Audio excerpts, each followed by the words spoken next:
ভীষণ কষ্ট হচ্ছে বাবা, ঘর দোর সব জলে জল। এখন আপনি কোথায় যাচ্ছেন? আমি ডাক্তারের কাছে যাচ্ছি বাবা। তো যাই না বাবা, আজকের ডেট আছে বলে যেতে হচ্ছে। কি করব, যাচ্ছি ডাক্তার কাছেই তো যাচ্ছি। আর ঘরে আমার দিদি পা ভাঙা, তো ও তো বেরোতে পারে না, ও একাই ঘরে, মানে ঘরের মধ্যেই যা কিছু করে। কতদিন ধরে এইভাবে জল আছে? এই তো তোমার এই 2 মাস ধরে যে বৃষ্টি আরম্ভ হয়েছে সেই থেকেই তো জল।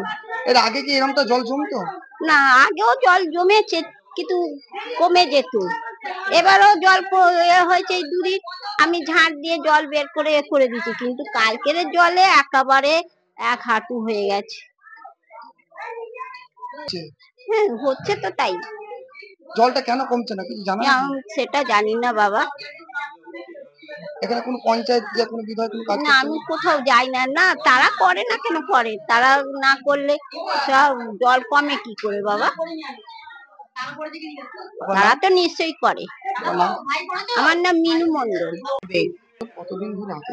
যতদিন জল পড়ছে ততদিন ধরেই আটকে রয়েছে। আজকে 15 দিনের বেশি হয়ে গেল। তো এখানে বিধায়ক কিছু কাজ করছে না? ও কাজ কি করবে, বলছে খাল পরিষ্কার করেছি। এখন গিয়েছিলাম, বললো যে কিছু করার আছে, সব জায়গায় জল জমেছে, এখানেও জল জমবে, ওপরওয়ালাকে ডাকতে হবে। কিছু করার নেই, কিছু করার নেই। এই তো বাচ্চা কাচ্চা নিয়ে কষ্ট করে সাপ খুব সব নিয়ে থাকতে হচ্ছে।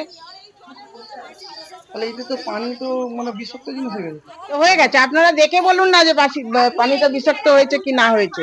খালের জল, ড্রেনের জল, এর জল সব একসঙ্গে হয়ে গেছে। হচ্ছে তো, চুলকানি হয়েছে, তারপর শরীর খারাপ, জল ঘেটে ঘেটে সবার শরীর খারাপ পড়ে যাচ্ছি। বলুন না। আপনাদের বিধায়ক ঘরে গেলে, অফিসে গেলে কি বললো ওনারা? উনি বললেন কোথায় যাবে, আর জলটাই বা কোথায় বেরোবে, খাল টাল সবই পরিষ্কার করা রয়েছে, আপনারা উপরওয়ালাকে ডাকুন। এই তো কথা, এছাড়া কিছু করার নেই। আমাদেরও আর কিছু করার নেই, ওনারও কিছু করার নেই, আমাদেরও কিছু করার নেই। সোমা ঘোষ।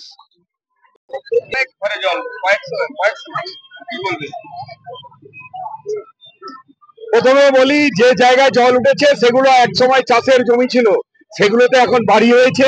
স্বাভাবিকভাবে জল যেভাবে হচ্ছে, একদম টানা বৃষ্টি হয়ে চলেছে। দিনের বেলা যাবো একটু জল লাগছে, রাত্রিবেলা বৃষ্টিতে যাচ্ছে বেশি ভরে যাচ্ছে। এ সমস্যা আজকের সমস্যা নয়, এটা দীর্ঘদিনের সমস্যা।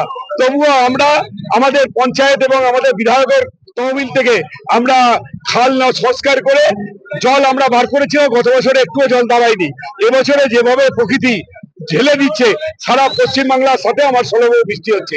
এটা যতক্ষণ পর্যন্ত না প্রকৃতির বন্ধ হবে ততক্ষণ পর্যন্ত আমাদের কিছু করার নেই।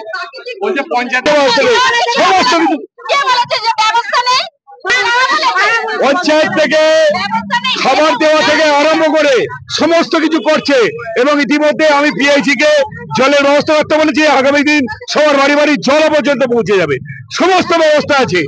এছাড়া মমতা বন্দ্যোপাধ্যায় যে আমার পাড়া আমার সমাধান করেছে, সেখানে সমস্যা সমাধানের জন্য পাড়ার লোককে এক জায়গায় করে আমরা সেই সমাধান করবো। এখন ভগবানের কাছে প্রার্থনা করা ছাড়া বৃষ্টি না থামলে, কেন আপনি যে ছবি তুলছেন, আপনার বাড়িতে জল নেই আছে কি না? উত্তরটা দিন। আছে? হ্যাঁ বললো, হ্যাঁ মুখে বলুন আছে তো। তাহলে এই বৃষ্টি কারো বাবার ক্ষমতা নেই।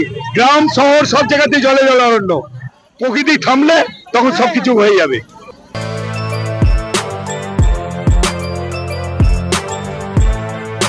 এখন অনেক বড় শ্রী লেদার্স, হাওড়া ময়দান। আপনি কি জটিল কিছু সমস্যায় ভুগছেন, সমাধান পেতে চান? যোগাযোগ করুন প্রখ্যাত জ্যোতিষ ও তান্ত্রিক মনসারাম ভট্টাচার্যের কন্যা মনসা কন্যার সাথে। প্রখ্যাত জ্যোতিষ ও তান্ত্রিক মনসা কন্যা হাওড়া জানবাড়ি ও হাতিবাগানের নিজস্ব মন্দিরেও বসেন। যোগাযোগ 9830106967 আর 9239655323।